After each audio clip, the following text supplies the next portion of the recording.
आखिर किस मकसद से आया ब्रिजभूषण से मिलने के लिए विनायक मुखर्जी? क्या विनायक मुखर्जी देने वाले हैं कोई ठोस सबूत सृष्टि के खिलाफ? नूतन अनिरुद्ध की हुई मुलाकात मंदिर में। जी हाँ दोस्तों, हम बात कर रहे स्टार प्लस के शो झनक की। दोस्तों आगे बढ़ने से पहले अगर आप इस चैनल पर नए हैं तो इसे सब्सक्राइब कर दीजिए, साथ ही बेल आइकन दबाना ना भूलें। वीडियो अच्छा लगा है तो इसे लाइक जरूर कीजिएगा। चलिए आगे बढ़ते हैं। दोस्तों झनक के अपकमिंग एपिसोड में आप देखने वाले हैं कि अनिरुद्ध की मुलाकात फिर से नूतन से होने वाली है। इनकी मुलाकात उसी मंदिर में होगी जहाँ पे कुछ साल पहले झनक जो है अनिरुद्ध के लिए विश मांगने के लिए आई थी, अनिरुद्ध के लिए प्रार्थना करने आई थी। वहाँ के जो पंडित जी होते हैं वो पहचान जाते हैं झनक को, क्योंकि अनिरुद्ध भी उसके साथ है तो उसको उसका पति बता देते हैं। जब नूतन से कहते हैं कि अनिरुद्ध तुम्हारा पति है तो दोनों काफी ज्यादा अनकंफर्टेबल फील करने लग जाते हैं। लेकिन फिर यहाँ पे नूतन को अपना मकसद याद आता है कि नहीं, मुझे अनिरुद्ध के सामने कमजोर नहीं पड़ना। हाँ, पंडित जी जो बात कह रहे हैं वो बिल्कुल सच है। कुछ साल पहले मैं यहाँ आई थी इन्हीं के लिए विश मांगने के लिए। आज ये मेरे नहीं है, आज ये मुझसे बहुत दूर हो चुके हैं।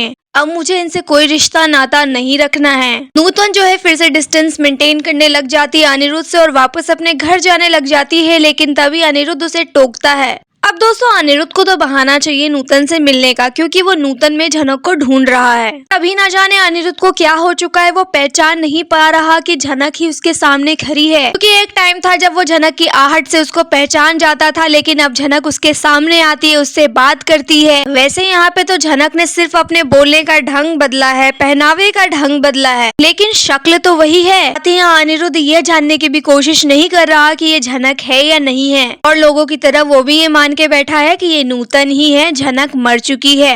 अगर अनिरुद्ध ये मान जाए कि झनक मर चुकी है, नूतन के लिए उतना ही अच्छा होगा, क्योंकि वो यही चाहती है कि ये अपने लाइफ में खुश रहे, अपनी पत्नी के साथ रहे, ना कि दूसरी लड़कियों को ताड़ते रहे। अगर अनिरुद्ध ऐसा करता है तो झनक के लिए मूव ऑन करना बहुत आसान हो जाएगा। तो यहाँ आप देखेंगे जब झनक अपने घर जाने लग जाती है तो अनिरुद्ध फिर से उसके पास रहने का बहाना ढूंढने लग जाएगा और उसे कहेगा कि मैं आपको ड्रॉप कर दूंगा। नूतन यहाँ पे वो फेवर लेने से मना कर देती है, कहती है मैं कोई छोटी बच्ची नहीं हूँ, मैं खुद चली जाऊंगी, खुद आई हूँ, खुद चली जाऊंगी।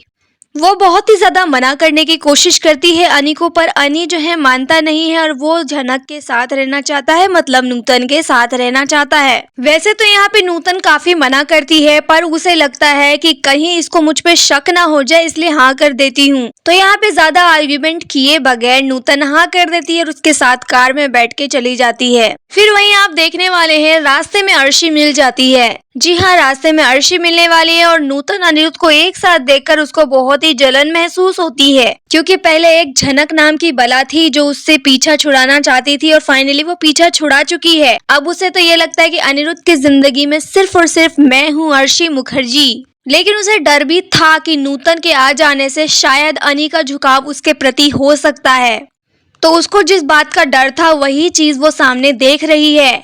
नूतन एक अनजान लड़की है, यानी उसको जानता भी नहीं, उसके बारे में उसे कुछ भी नहीं पता, पर यूं ही एक अनजान लड़की को क्यों ड्रॉप कर रहा है, अपने कार में बिठा रहा है। ये उल्टा जाके अनिरुद्ध को डांटने लग जाती है और साथ ही क्वेश्चन करने लग जाती है नूतन से कि तुम तो एक अनजान लड़की हो, अनजान लड़के के कार में क्यों बैठी। झनक भी यहाँ इशारों में कहती है कि अनजान कब खास बन जाए पता नहीं चलता, और साथ ही यहाँ पे रियल लाइफ के कंपटीशन की भी वो बात करती है, जिससे अर्शी को यह लगता है कि ये सीधा मुझे ही टारगेट कर रही है, यानी ये जो कुछ भी बोल रही है ना डायरेक्टली मुझे ही बोलना चाहती है। यहाँ वो उससे ज्यादा आर्ग्यूमेंट करती नहीं है, क्योंकि उसे ये लग रहा होता है कि नूतन बड़ी ही चालाक लड़की है, इससे अगर मैं ज्यादा बात करूंगी तो ये मुझे ही नीचा दिखाएगी। मतलब बात करने का तरीका इसको अच्छे से पता है कि इसको क्या जवाब देना है, ये भली भांति जानती है, इसलिए वो ज्यादा उससे मुंह नहीं लगाती। इनफैक्ट वो उससे मीठी मीठी बात करती है और कहती है कि तुम मेरे कार में चलो, मैं तुम्हें ड्रॉप कर देती हूँ। नूतन यहाँ अर्शी को देखती है और मना कर देती है, फिर वो वहाँ से चली जाती है। लेकिन आप देखने वाले हैं जब ये लोग घर जाते हैं तो घर में फिर दोबारा यही टॉपिक शुरू हो जाता है। दोस्तों उधर विनायक जो है गए थे ब्रिजभूषण से मिलने के लिए। कल जब उनके घर जाते हैं ब्रिजभूषण से मिलने के लिए, नूतन दरवाजा खोलती है और सामने विनायक को देखकर वो उसे काका कह देती है। अब नूतन के मुंह से काका सुनकर विनायक भी हैरान होते हैं कि ये क्यों मुझे काका कह रही है, और विनायक थोड़ी सी शक की नजर से उसे देखने लग जाते हैं। नूतन अपनी बात संभालते हुए कहती है कि मेरे भी एक काका है ना, बिल्कुल आपकी तरह ही दिखते, गलती से मैंने बोल दिया। विनायक कहते हैं कोई बात नहीं बेटा, कोई इशू नहीं है, तुम मुझे काका बुला सकती है। उसके बाद वो उन्हें अंदर बुलाती है और ब्रिजभूषण से मिलवाती है। अब दोस्तों यहाँ पे अचानक से विनायक मुखर्जी आ गए हैं ब्रिजभूषण से मिलने के लिए, वो भी अकेले। क्या बात है, आखिर क्या बात चल रही है उनके दिमाग में? वैसे तो वो ब्रिजभूषण से कई बार मिल चुके हैं, लेकिन अचानक उनके घर पे बिना बुलाए आ जाना ये थोड़ा सा अचंभित कर देता है दोनों को। उसके बाद आप देखेंगे या ब्रिजभूषण को लगता है कि शायद कोई सीरियस बात है, इसलिए मुझसे करने के लिए आए हैं। नूतन को अंदर भेज देते हैं। विनायक उससे कहते हैं मिले थोड़ी सी चाय बना के ले आना। फिर दोस्तों आप देखेंगे कि विनायक मुखर्जी अपनी उलझन भरी लाइफ के बारे में डिस्कशन करते हैं ब्रिजभूषण के साथ। वो कहते हैं कि आपकी लाइफ जितनी कॉम्प्लिकेटेड थी ना, मेरी लाइफ भी वैसी ही है। 25 साल हो गए मेरी शादी को, लेकिन वो एक झूठ पे टिका हुआ है।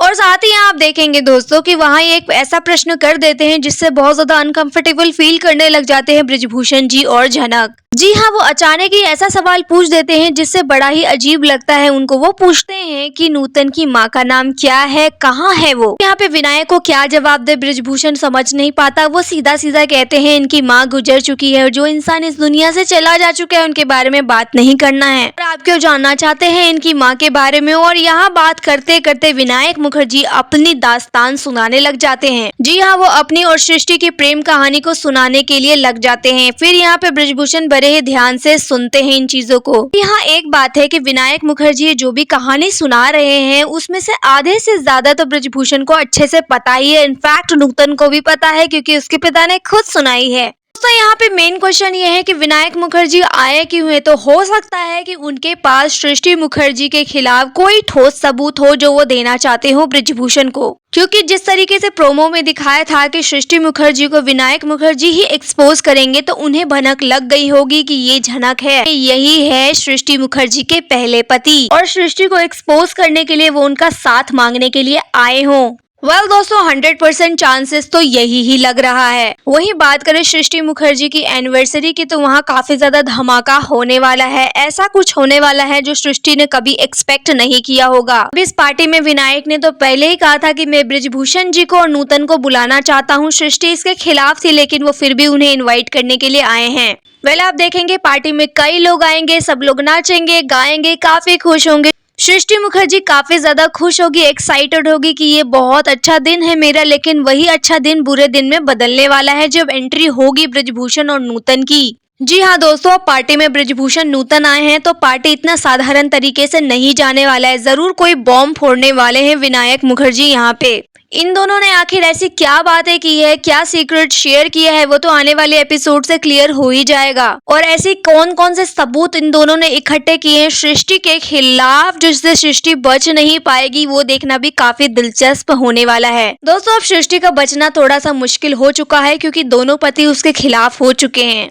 लेकिन इन दोनों से बचने के लिए सृष्टि कौन कौन से अगड़म तिगड़म प्लान बनाने वाली है, ये देखना भी दिलचस्प होगा। दोस्तों इस बारे में आप क्या कहना चाहेंगे, आप हमें कमेंट में बताइए। वीडियो अच्छा लगा है तो इसे लाइक कीजिए, सब्सक्राइब कीजिए फॉर मोर अपडेट। धन्यवाद।